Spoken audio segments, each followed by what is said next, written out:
यहाँ भगवान कृष्ण अर्जुन को बता रहे हैं कि तुम मुझे सभी क्षेत्रों के क्षेत्रज्ञ के रूप में ही समझो। इसका अर्थ हुआ कृष्ण सभी शरीरों के परम ज्ञाता है, क्योंकि वो परमात्मा रूप में हर जीव की आत्मा में वास करते हैं, तो उन्हें हर शरीर के कर्म क्षेत्र के बारे में सब कुछ पता होता है। भगवान अर्जुन को बताते हैं कि क्षेत्र और क्षेत्रज्ञ का ज्ञान ही वास्तविक ज्ञान है, ऐसा मेरा मानना है। भगवान कृष्ण ही इस संपूर्ण सृष्टि के रचनाकार हैं। अगर वो स्वयं इस प्रकार का मत रखते हैं तो इसमें फिर कोई संदेह नहीं होना चाहिए कि वास्तविक ज्ञान इन दोनों पक्षों को समझना ही है। क्षेत्र और क्षेत्रज्ञ की चर्चा व उसकी प्रारंभिक झलक मिलने के बाद अब दोनों से जुड़े अन्य सवालों का उठना आम बात है। तो श्री कृष्ण कहते हैं कि यह कर्म क्षेत्र क्या है, उसका गुण व रूप कैसा है, यह कहाँ से उत्पन्न होता है, उसके विकार क्या हैं तथा वह किन किन कारणों से है। इस प्रकार क्षेत्रज्ञ कौन है, उसकी क्षमता क्या है, इन सब के बारे में तुम मुझसे संक्षेप में सुनो।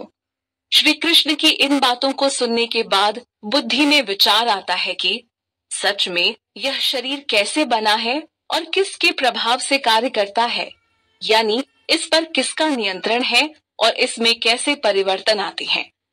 इसके बाद शरीर में वास करने वाली आत्मा का जो स्वरूप है उसे भी जानने की इच्छा मन में उठती है, जिनके जवाब कृष्ण आगे देंगे। क्षेत्र और क्षेत्रज्ञ के तत्व के बारे में कई ऋषियों द्वारा विभिन्न वैदिक ग्रंथों में काफी विस्तार से रचना की गई है, यानी कई ऋषियों द्वारा बहुत प्रकार से इन दोनों के बारे में कहा गया है। यह भली भांति निश्चय पूर्वक तर्कपूर्ण और वेदांत सूत्रों के पदों द्वारा भी वैसे ही कहा गया है। मानो श्री कृष्ण ऐसा कहकर स्पष्ट करना चाहते हो कि ये सब बातें सिर्फ वो ही नहीं कह रहे, बल्कि इसकी चर्चा ऋषियों द्वारा वैदिक ग्रंथों में हुई है और ब्रह्म सूत्र भी इस बात को कहते हैं। यहाँ भगवान कृष्ण शरीर के बारे में बताते हैं, जिसे वो पहले क्षेत्र बता चुके हैं। श्री कृष्ण कहते हैं कि पंच महाभूत, अहंकार, बुद्धि, अव्यक्त प्रकृति, 10 इंद्रियां, एक मन, इंद्रियों के 5 विषय, इच्छा, द्वेष, सुख दुख, संघात, चेतना तथा धैर्य, संक्षेप में यह सब कर्म क्षेत्र तथा उसके रूप हैं। पंच महाभूत हैं आकाश, वायु, अग्नि, जल तथा पृथ्वी। फिर अहंकार, बुद्धि तथा 3 गुणों की अव्यक्त अवस्था है। 10 इंद्रियों में से 5 जीव की कर्मेंद्रियां होती हैं, जो इस प्रकार हैं: वाणी, पांव, गुदा, हाथ तथा लिंग। जबकि 5 ज्ञानेंद्रियां होती हैं, जो कि हैं कान, नाक, जीभ, आंखें तथा त्वचा। मन को मिलाकर ये कुल 11 हुए। जबकि इंद्रियों के 5 विषय यह हैं: स्वाद, रूप, स्पर्श, गंध तथा ध्वनि। ये सब मिलकर कार्य क्षेत्र हुए। इसके आगे इच्छा, द्वेष, सुख दुख कार्य क्षेत्र के विकार हुए। चेतना तथा धैर्य इस शरीर के प्राकट्य हैं। शरीर इन तमाम तत्वों को अभिव्यक्त करता है। भगवत गीता में हम सबको इन 24 तत्वों की एक झलक मिलती है, जबकि दर्शन शास्त्र में इनके बारे में विस्तार से कहा गया है। इन श्लोकों के माध्यम से श्री कृष्ण ज्ञान व अज्ञान की बात को अर्जुन के सामने प्रस्तुत करते हैं। ज्ञान और अज्ञानता दोनों का ज्ञान होना सबके लिए आवश्यक है, ताकि व्यक्ति इस ज्ञान की मदद से स्थिर मन, शांति व खुशी को प्राप्त कर सके, क्योंकि इनके अभाव में ही जीवन नर्क के समान दिखने लगता है। यहाँ कृष्ण कहते हैं कि विनम्रता, अपने में श्रेष्ठता का भाव न होना, दिखावटीपन का न होना, अहिंसा, क्षमा, सरलता, गुरु की सेवा, पवित्रता, स्थिरता और आत्म संयम होना, इंद्रिय विषयों के प्रति वैराग्य, अहंकार रहित, जन्म, मृत्यु, वृद्ध अवस्था और रोग में दोषों को देखना, लगाव रहित होना, पुत्र, पत्नी व घर से बहुत अधिक जुड़ाव न होना, अच्छी बुरी दोनों परिस्थितियों में चित्त को समान रखना, एक निष्ठ भाव से मेरी भक्ति में लगे रहना, एकांत स्थान में रहने की इच्छा, जन समुदाय में अरुचि रखना, आध्यात्म ज्ञान में नित्य स्थित रहना तथा तत्व ज्ञान को पूर्ण रूप से समझना, यह सब ज्ञान है, और जो इसके विपरीत है वह अज्ञान कहलाता है। व्यक्ति अपनी अज्ञानता के कारण ही जीवन में दुखों का सामना करता है। एक कारण यह भी है कि उसे अपनी इस अज्ञानता से जुड़ा ज्ञान या कहीं कारण नहीं पता होता। जहां ज्ञान नहीं वहां अज्ञानता जीव को घेर लेती है। बहुत बार ज्ञान होते हुए भी माया के बल के आगे व्यक्ति हार जाता है। ऐसे में भगवान कृष्ण के प्रति एक निष्ठ भाव से की गई भक्ति से उसे बल मिलता है और वो ज्ञान प्राप्त करता है और उसके अनुसार चल भी पाता है। सच्चे ज्ञान से ही उसे जीवन में सुख शांति मिल पाती है। भगवान कृष्ण अर्जुन को कहते हैं कि मैं अब तुम्हें उस ज्ञेय के बारे में बताऊंगा जिसे जानकर मनुष्य अमरता का अनुभव करता है। ज्ञेय से तात्पर्य हुआ जानने योग्य। इस संसार में एक परमात्मा ही जानने योग्य है। व्यक्ति इस भौतिक संसार के अन्य किसी भी विषय को चाहे कितने भी अच्छे से जान ले, उससे कोई लाभ नहीं। वो विषय व उससे जुड़ा ज्ञान जीव को जन्म मरण के चक्र से मुक्त नहीं कर सकता और ना ही अमरता का अनुभव करवा सकता है। कृष्ण आगे बताते हैं कि वह अनादि परम ब्रह्म है। उसको न सत कहा जा सकता है और न ही असत कहा जा सकता है। अपनी पिछली बात को भगवान कृष्ण यहाँ भी जारी रखते हुए कहते हैं कि वह सभी जगह स्थित है। उसके हाथ, पैर, नेत्र, सिर, मुंह और कान इस संसार में सब जगह व्याप्त हैं। पिछले श्लोक में कृष्ण ने अर्जुन को कहा था कि वो अब उन्हें जानने योग्य तत्व के बारे में बताएंगे। यहाँ उसी तत्व के गुण की व्याख्या करते हुए कहा कि वो परम ब्रह्म संपूर्ण संसार में मौजूद है। इन गुणों से स्पष्ट होता है कि वो ज्ञेय स्वयं परमात्मा कृष्ण है, जो समस्त संसार में मौजूद हैं। उनका कोई आदि अंत नहीं। हालांकि आत्मा के संदर्भ में ऐसा नहीं समझना चाहिए, क्योंकि आत्मा परमात्मा का ही अंश है। वह सब इंद्रियों का मूल स्रोत होते हुए भी सब इंद्रियों से रहित है। वो अनासक्त होते हुए समस्त जीवों का भरण पोषण करते हैं। वे गुणों से रहित होते हुए उन गुणों के भोगता भी हैं। ये प्रकृति के वो ही 3 गुण हैं जिनके अधीन हर जीव कार्य करता है, लेकिन परमात्मा पर इन गुणों का कोई असर नहीं होता। भौतिक धरातल पर जीव अपनी इंद्रियों के अधीन रहता है, तो वहीं दूसरी तरफ ईश्वर की इंद्रियां दिव्य होती हैं। हर जीव अपनी इंद्रियों की संतुष्टि हेतु स्वयं के भरण पोषण में लगा होता है, जिसके लिए वो पूरे जीवन कठिन मेहनत करता है। लेकिन भगवान बड़े ही सरलता से एक नहीं अपितु असंख्य जीवाओं का एक साथ भरण पोषण करते हैं, जबकि इसमें उनका कोई स्वार्थ जुड़ा नहीं होता। परमात्मा अनासक्त भाव से अपने हर कार्य को कर जाते हैं। अध्याय के 12वें श्लोक में कृष्ण ने अर्जुन को कहा था कि मैं अब तुम्हें ज्ञेय यानी जो जानने योग्य है के बारे में कहूंगा।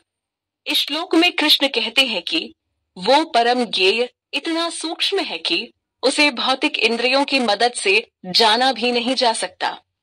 इसका कारण है कि जीव की भौतिक इंद्रियां अपूर्ण होती हैं और गलतियां करने की संभावना रखती है।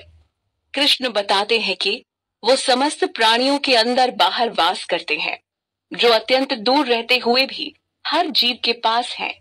वो भौतिक दुनिया और आध्यात्म दुनिया दोनों में व्याप्त हैं। वेद शास्त्रों ने भी इन बातों की पुष्टि की है। एक शुद्ध भक्त द्वारा ईश्वर को देखा व अनुभव किया जा सकता है, लेकिन भौतिक चेतना से पूर्ण व्यक्ति जिसके दिल में भगवान के लिए तनिक भी प्रेम नहीं, उसके लिए ये संभावना नहीं होती।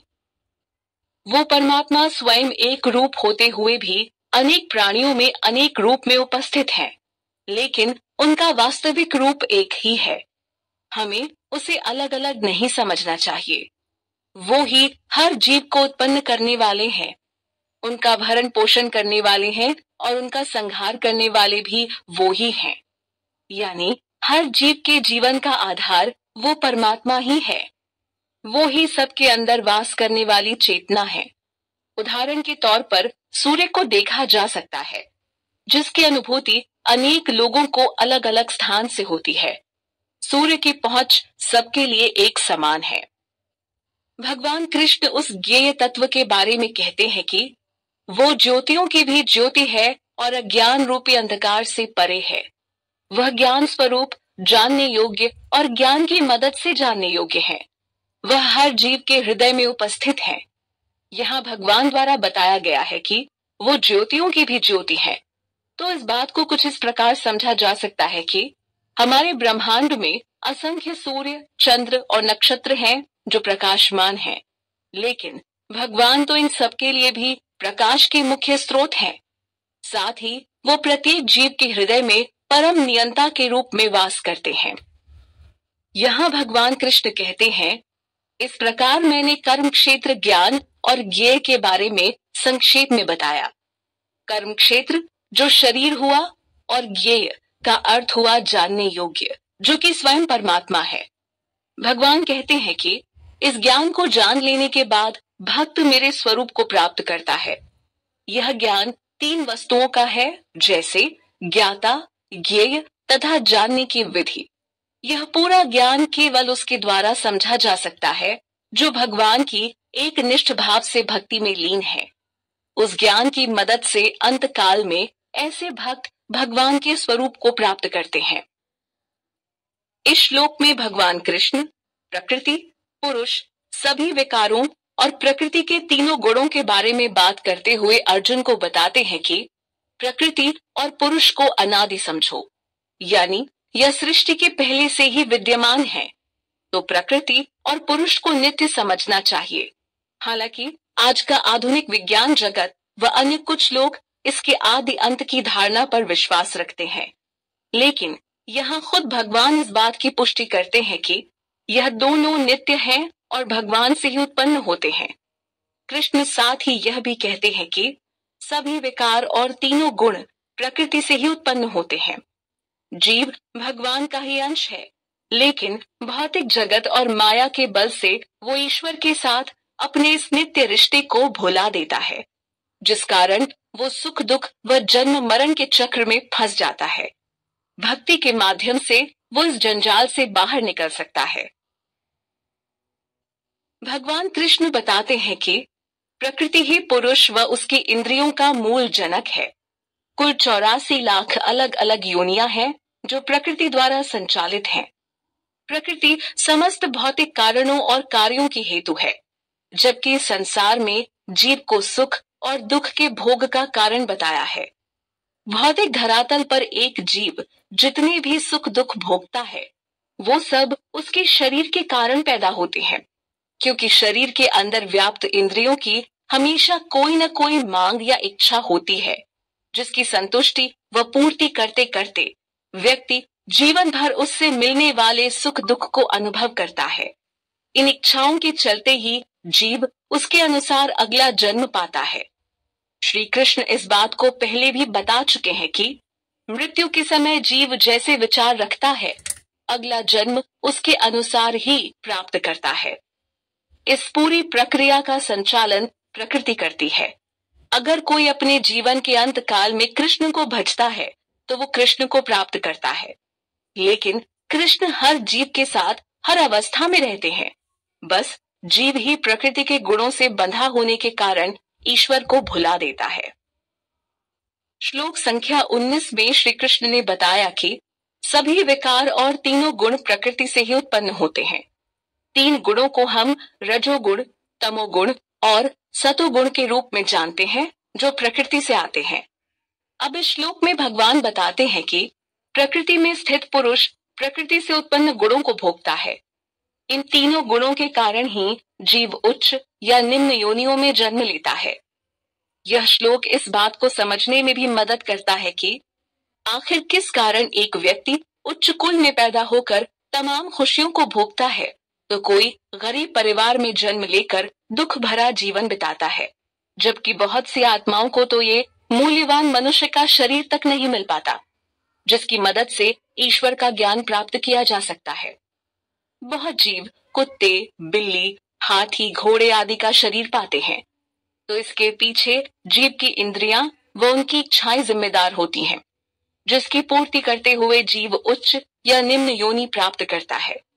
सीधे शब्दों में कहा जाए तो भौतिक इच्छा के वशीभूत होकर ही बार बार शरीर धारण करने का क्रम चलता रहता है।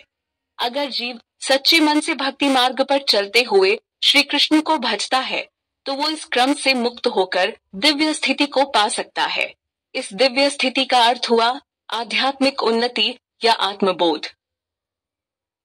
हर शरीर के अंदर जो आत्मा वास करती है उसे जीवात्मा रूप में समझा जाता है। यह परमात्मा का ही अंश है।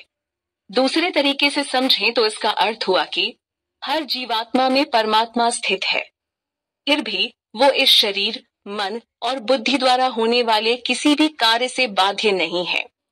वो देह में रहता हुआ भी देह से संबंध रहित है।